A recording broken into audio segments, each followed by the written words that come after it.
बहवो ज्ञान तपसा बहवो ज्ञान तपसा पूता मद भाव भागताः पूता मद भाव भागताः। जिनके राग भय और क्रोध सर्वथा नष्ट हो गए हैं और जो मेरे ही परायण तथा मेरे ही आश्रित रहने वाले हैं, ऐसे ज्ञान रूप तप से पवित्र हुए बहुत से भक्त मेरे भाव को प्राप्त हुए हैं। साधक ऐसा चाहिए जाके ज्ञान विवेक, बाहर मिलता सो मिले अंतर सब सो एक। इस श्लोक को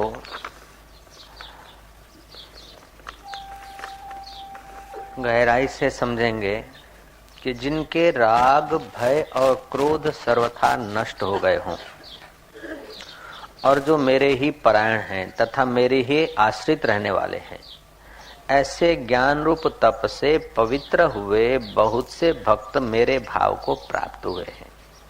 यहाँ श्री कृष्ण कह रहे हैं मेरे आश्रित।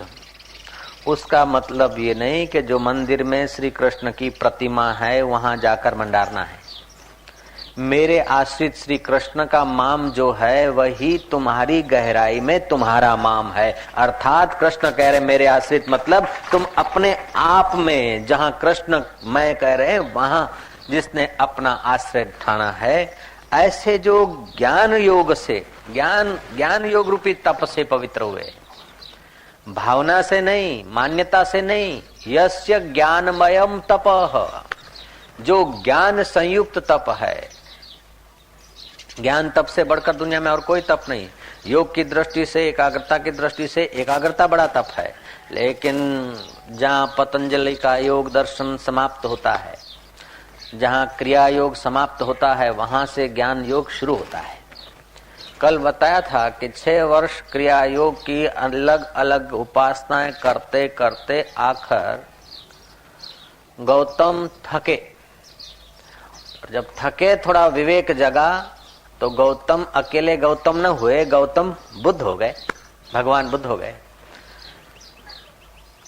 तो पतंजलि का या और योग की यात्रा करते करते जब कषाय परिपक्व हो जाते हैं, अथवा तो ज्ञान की किरण मिल जाती है, तो ये स्थूल शरीर, सूक्ष्म शरीर, कारण शरीर, इनके साथ का संबंध विच्छेद करके जीव अपने शिव स्वभाव को पा लेता है। यही कृष्ण भाव को पाना है। ये सूक्ष्मता से बात समझिए। श्री कृष्ण कह रहे हैं कि आश्रित रहने वाले हैं, ऐसे ज्ञान रूप तप से पवित्र हुए बहुत से भक्त मेरे भाव को प्राप्त हुए हैं। मेरे भाव को प्राप्त हुए मतलब जिस तत्व में, जिस स्व में मैं ज्यों का त्यों हूं, उसी में वे प्राप्त हुए हैं। मुझसे तनिक कम नहीं हुए। कोई लहर अगर ज्ञान योग में आ गई तो वो सागर कहता कि मेरे भाव को प्राप्त हुई। कैसे मेरे भाव को प्राप्त हुई?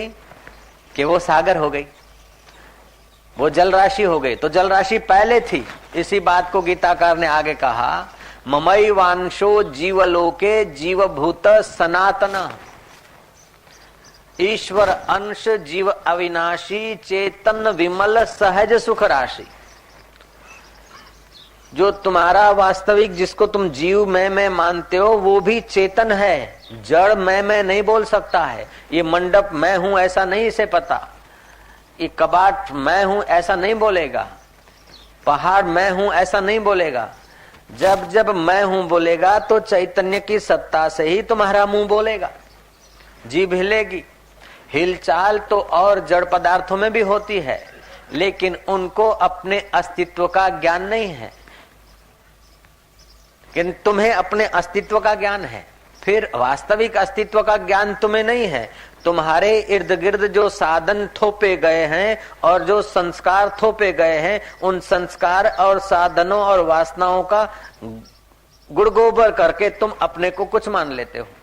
हैं कुछ काले सफेद बाल, हैं कुछ हार्ड मांस, है कुछ रक्त पुंज, है कुछ मन की चंचलता और एकाग्रता, है बुद्धि का निर्णय अनिर्णय, इन सब को सत्ता तुम देते हो और मिला जुला के उसको मैं मानते हो।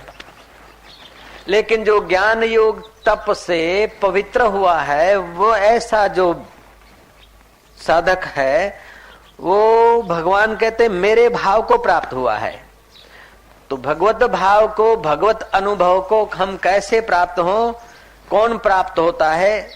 कि वितराग भय क्रोध, जिसका राग व्यतीत हो गया, भय व्यतीत हो गया, क्रोध व्यतीत हो गया। बालक का राग सुषुप्त है, उसलिए वो सुंदर सुहावना लगता है, निश्चिंत रहता है और उसको देखकर माँ बाप की थकान भी मिटती है क्षण भर के लिए। बच्चे का राग सुषुप्त राग है, इसलिए उसकी सहज बोलचाल, हिलचाल, तोतली भाषा भी माँ बाप की कुछ देर तक थकान मिटा देती है। लेकिन जिन मुनीश्वरों का ज्ञान योग से भय राग क्रोध चला गया है, उनकी बोलचाल साधकों की जन्म मरण की थकान मिटाने का सामर्थ्य रखती है। वितराग भय क्रोध मनमया माम उपाश्रिता, जिनके राग भय और क्रोध सर्वथा नष्ट हो गए हैं और जो मेरे ही परायण तथा मेरे ही आश्रित रहने वाले हैं, जिनके राग भय और क्रोध, चलो एक एक चरण पर आए। वित्त राग भय क्रोध, जिनका राग भय और क्रोध व्यतीत हो गया। तो राग भय और क्रोध व्यतीत हो गया है, तो राग भय क्रोध होता कैसे है? राग होता है मिटने वाली वस्तुओं में आसक्ति करने से राग होता है। मिटने वाले नश्वर भोग पदार्थों को पाने की इच्छा से राग होता है। अच्छा, उस वस्तुओं में, उस परिस्थितियों में अगर कोई विघ्न डालता है, तो अपने से छोटा आदमी विघ्न डालता है तो उस पर क्रोध आता है, और अपने से कोई बड़ा आदमी विघ्न डालता है तो भय होता है। अथवा तो ये जो धन धान्य मान प्रतिष्ठा वैभव आदि मिला है, वो हमसे छूटे न, कहीं छूट न जाए, इस प्रकार का अंदर भय बना रहता है। जो कुर्सी मिली है, जो वाहवाही मिली है, जो घर बार मिला है, अथवा जो ये क्षणभंगुर देह मिला है, वो कहीं चला न जाए, इसका भय बना रहता है। तो राग भय और क्रोध का उद्गम स्थान है नश्वर पदार्थों में, नश्वर संबंधों में, नश्वर देह इंद्रियों में शाश्वत की नाई प्रीति करने की गलती। जय जय। दुनिया के सारे दुख का उद्गम स्थान यही है कि परिवर्तनशील परिस्थितियों को थामने की गलती करना, और इन पदार्थों को आज तक कोई थाम नहीं सका। चाहे सेठ हो, चाहे राजा हो, चाहे प्रजा हो, चाहे साधु हो, चाहे पीर ओलिया फकीर हो, चाहे अवतार हो, लेकिन ऐसी घड़ी आती है कि सर्वस्व छोड़ने की फर्ज सबको पड़ी। ऐसा दुनिया में कोई माई का लाल पैदा नहीं हुआ कि मिले हुए देह को, मिले हुए धन को, मिली हुई सत्ता को, मिले हुए मान को, मिली हुई परिस्थितियों को कोई संभाल कर ले गया हो। ऐसा आज तक दुनिया में कोई आया नहीं, आएगा नहीं और आ सकता भी नहीं है। फिर भी सब धमाधम किए जा रहे हैं। फिर धमाधम क्यों किए जा रहे हैं? कि अज्ञानेन आवृतम ज्ञानम, अज्ञान से उनका ज्ञान ढक गया है, इसलिए वे बेचारे जंतु की नाई विमोहित होते हैं। अज्ञानेन आवृतम ज्ञानम तेन मोहंती जंतवा। वितराग भय क्रोध मनमया माम उपाश्रिता। तो भय राग और क्रोध चला गया। त्यागी ने देखा कि ये सब छूट जाएगा, चाहे करोड़ हो तो भी छूट जाएगा। त्याग आ गया, सब छोड़ गए, साधु हो गए। नश्वर चीजें नाश हो जाएगी उसके पहले छोड़ के साधु हो गए। लेकिन मनमाया नहीं हुए तो, मुझ में अंदर में नहीं आए तो फिर याद रहेगा कि मैंने 1 करोड़ छोड़ा, मैंने 2 करोड़ छोड़ा, मैंने पुत्र छोड़ा, मैंने परिवार छोड़ा, मैंने नमक छोड़ा, मैंने शाक छोड़ा, मैंने अन्न छोड़ा, मैंने जल छोड़ा, मैंने फल छोड़ा। लेकिन मनमाया न हुआ तो तू अपनी मैं को ठीक रूप से नहीं जान पाएगा, और ठीक रूप से नहीं जानेगा तो त्याग के बाद भी कहीं कोई गलती कर लेगा, त्यागी होने की भी गलती कर लेगा। इसलिए एक तो नश्वर चीजों की आस्था चित्त से, विवेक बुद्धि से हटाई जाए, और दूसरा शाश्वत स्वरूप में प्रीति की जाए। बस 2 ही काम करने हैं। तुमने कितने सारे काम किए, बचपन से देखो तुम कितना पढ़े, कितनों की खुशामद की, तुमने फेरे फिरे, सासू के पैर छुए, ससुरों के पैर छुए, मास्टरों को रिझाया। अब कृष्ण को रिझाने के लिए, गुरु को रिझाने के लिए 2 काम कर लो, दुनिया तुम्हें रिझाती फिरेगी, तुम ऐसे हो जाओगे। फिर दुनिया तुम्हारी मनोती मानकर अपना काम करने लग जाएगी, तुम ऐसे महान हो जाओगे। केवल 2 ही काम करने। क्या? एक तो नश्वर वस्तु को नश्वर मान लेना है, जयराम जी की, और शाश्वत चीज को मैं रूप में जान लेना है। बस कोई ज्यादा मेहनत थोड़े है। नारायण बोलो, बोलो नारायण नारायण नारायण नारायण। शास्त्र सब प्रसन्न हो जाएंगे, ऋषि मुनि तुम पर प्रसन्न हो जाएंगे। यक्ष गंधर्व किन्नरों को धिक्कार है जो तुम्हारी चाकरी में न लग जाए, और उन देवताओं को भी कंपटीशन करना पड़ेगा तुम्हारे काम करने के लिए। तुम इतने महान हो जाओगे। केवल ये 2 बातें करो। भगवान जहां ठहरे हैं, भगवान चाहते तुम वहां ठहर जाओ।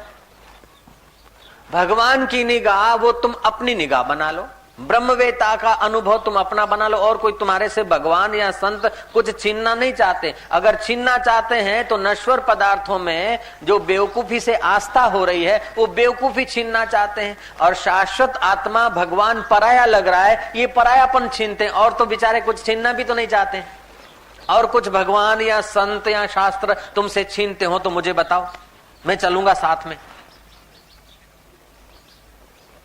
और तो नहीं छीनना चाहते।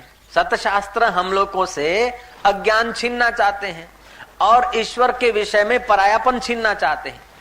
ईश्वर को पराया मानकर, दूर मानकर अगर भजन करेंगे न तो बरकत नहीं आएगी। तुझ में इतनी ताकत है, तू जूते को अपना मानता है, फाउंटेन पेन को अपना मानता है, तो क्यों भगवान को पराया मानता है और फिर दुखी हो रहा है? अरे यार, मनुष्य जन्म पाकर भी तू दुखी और परेशान रहा तो बड़े शर्म की बात है। दुख और परेशानी तो वे उठाए जिनके माई बाप मर गए। माई बाप तेरा आत्मा तो तू ही है, फिर क्यों दुखी और चिंतित होता है? तो यहां आज का श्लोक हमें सीख दे रहा है। भगवत गीता के 4थे अध्याय का 10वां श्लोक है। मैं अपनी ओर से कुछ नहीं कह रहा हूं, श्लोक की व्याख्या कर रहा हूं। जयराम जी की। वितराग भय क्रोध, राग चला जाए। जब जब दुख हुआ है, आप गहराई से खोजेंगे दुख किस निमित्त होता है। ईमानदारी से जरा गोता मार के देखिए। जब जब दुख होता है, भय होता है या क्रोध आता है तो किस निमित्त आता है? थोड़ा सा रुक कर देखिए। जब भी भय आए, क्रोध आए, ये दुख आए तो देखना कि ये क्यों हुआ। आता है और आप उससे सहमत हो जाते हैं, हस्ताक्षर करके चालू गाड़ी में कूदका मार लेते हैं, और आपकी पुरानी आदत है चालू गाड़ी में बैठने की। लेकिन अभी थामो, पहले पार्टियां देखो कि गाड़ी कहां जा रही है, कम से कम अपना गाड़ी का नंबर तो देखो। अपने घर न जाने वाली गाड़ी भले खाली हो, कोच हो, एसी लगी हो, लेकिन तुम्हारे काम की नहीं। और तुम्हारे गांव जाने वाली गाड़ी में भले सीटें टूटी फूटी हो, फिर भी कूद के उसी में बैठना, पराई गाड़ी में मत बैठना। पोताना गामे जती एसटी भले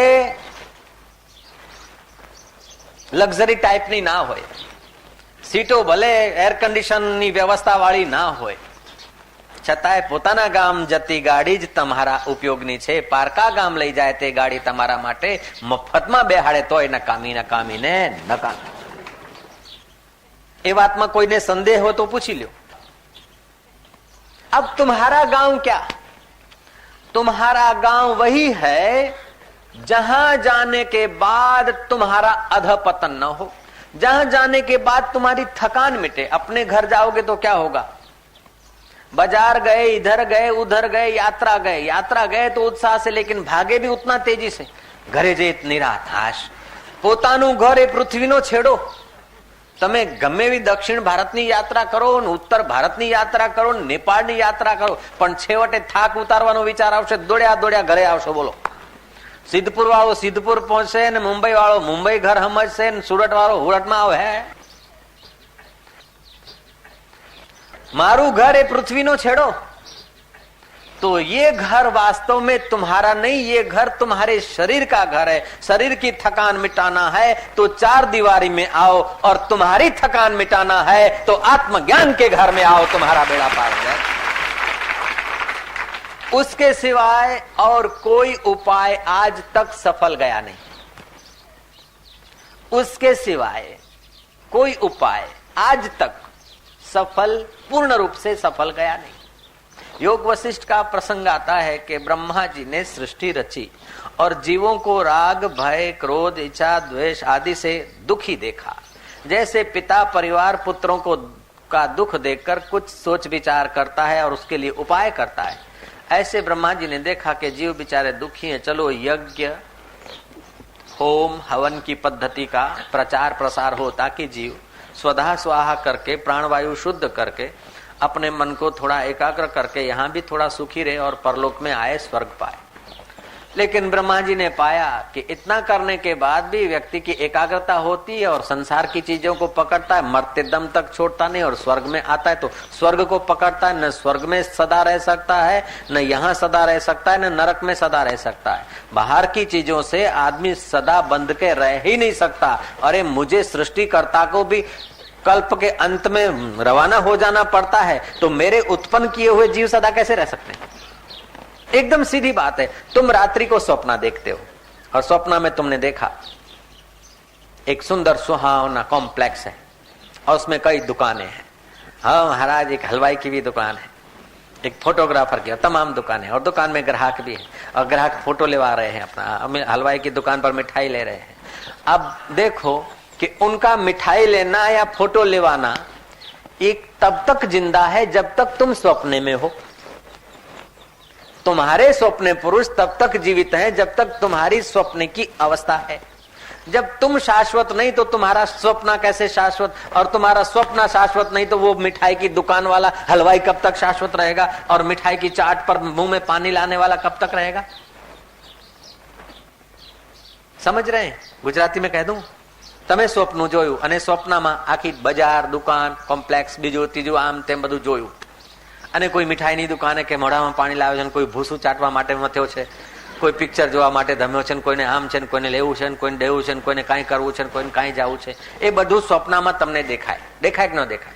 અને એ લોકોના કોઈ જમાઈ હોય, કોઈ વેવાઈ હોય, કોઈ શાળા હોય, કોઈ બનેવી હોય, કોઈના લગ્ન હોય, કોઈના કોઈ પ્રસંગો હોય, કોઈને બેસણા હોય, એ બધું હોય કે ના હોય? સ્વપ્નમાં હોય। અને એ બધું ઈ વખતે સાચું લાગતું હોય કે ના લાગતું હોય? પણ તમારું સ્વપ્ન સાચું નથી તો એ લોકોનું બેસણું ક્યાં સુધી સાચું? અને બેસણું સાચું નહીં તો ઉઠણું ક્યાં સુધી સાચું? જ્યાં સુધી તમારું સ્વપ્ન છે।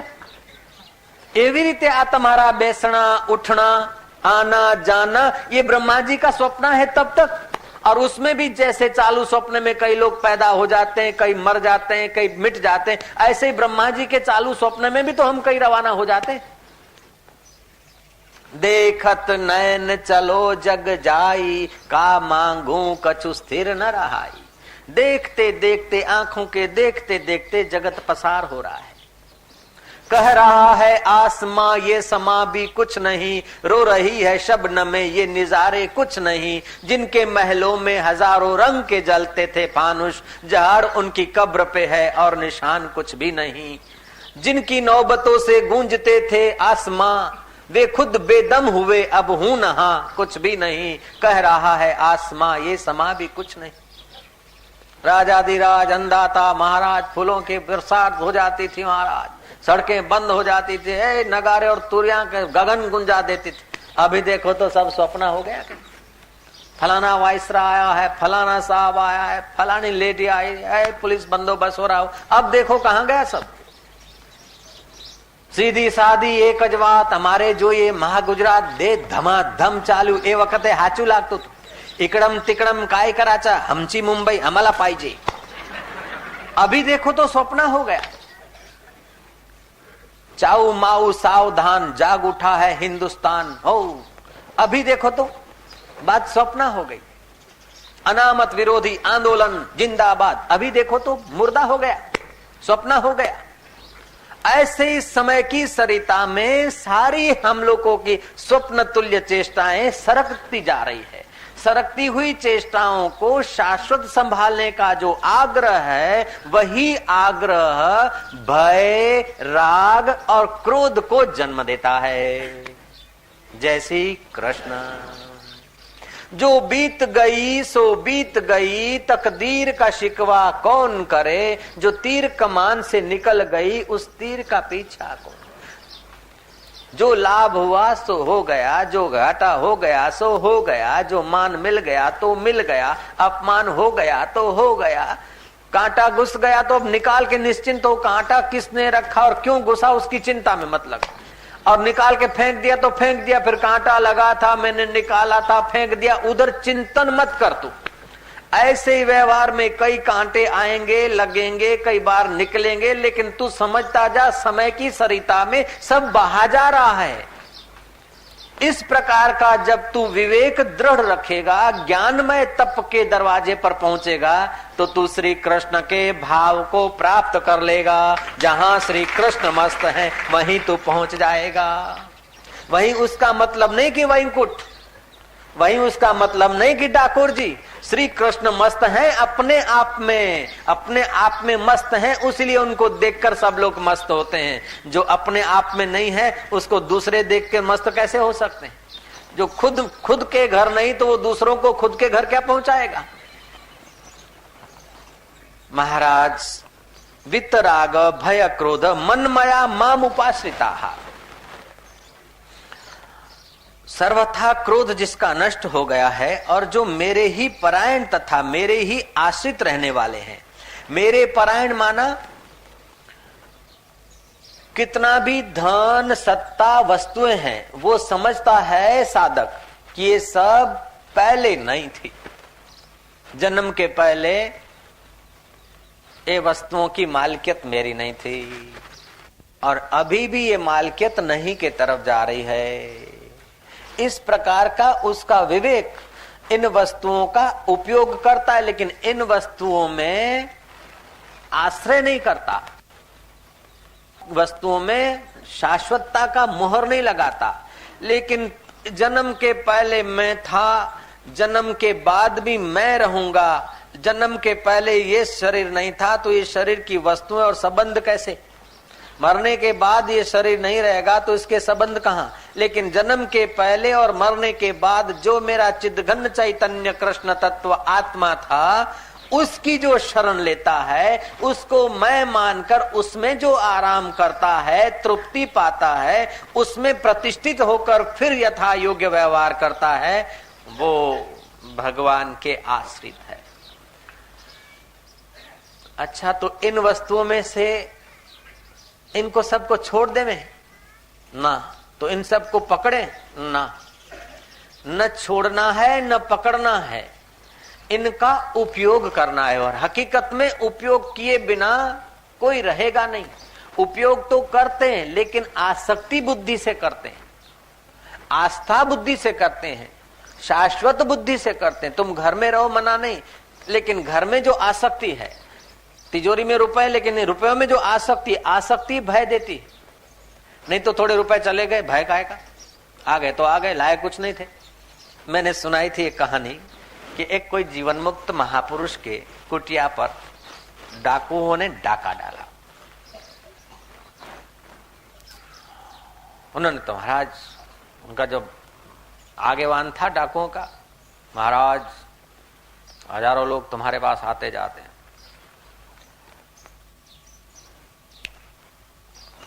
आज हमारा वारा है दक्षिणा लेने का। कल ही गुरु पूनम बीता है। महाराज जो कुछ है माल दे दो।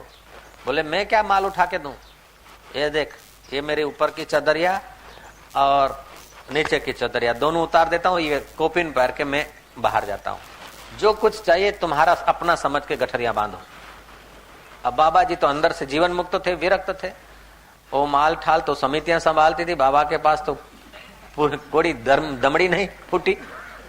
बाकी जो कुछ था सर सामान, शरीर की जरूरियात, कपड़े लत्ते, बिछाना बिछाना, ये कुछ। बाबा जी तो टिल्ले पे जाकर नाचने लगे कि हजी नफा मा तक दीनाधीन, अभी नफे में तक दीनाधीन। उन्होंने जो कुछ सर सामान बांधना था अपनी रुचि के अनुसार देखा वेखा बांधे, एक दो फुटली। सरदार देखता है कि बाबा जी कहाँ चले गए, कहीं पुलिस में तो नहीं गए। देखा कि वो टिल्ले पर नाच रहा है कि तक दीनाधीन हजी नफा मा, तक दीनाधीन हजी नफा मा, अभी नफे में। वो डकैतों का सरदार गया कि बाबा जी क्या बात है, अभी नफे में तो क्या यहाँ टिल्ले के नीचे धन गाड़ा है? बोले ये भी खोद लो। नहीं बाबा जी आप बताओ नफे में कैसे? बोले आए थे तो कोपिन नहीं थी, लंगोटी नहीं थी, और इतना तुम क्रूर डाका डालने का तैयारी करके आए, फिर भी लंगोटी तो नफे में रह गई यार, और खाया पिया वो भी नफे में रह गया, खाया पिया वो भी नफे में रह गया, अनुभव किया वो भी नफे में रह गया, और कोपिन तो तुम भी नहीं छीनोगे। बाबा जी का निर्दोष प्रेम कटाक्ष पड़ते ही वो सरदार का चित्त बदल गया। तो फिर अनुचर गठरिया खोल के वहां रख दिए, माफी मांगा। अरे माफी क्या, हम नाराजी नहीं है। जो अपने आप ऊपर ठीक से राजी है उस पर डकैत भी राजी हो जाते हैं, और जो अपने आप में राजी नहीं है ना, उसकी मेम साहब भी नाराज हो जाती है और मिस्टर भी नाराज हो जाता है, मिसिस भी नाराज हो जाती है।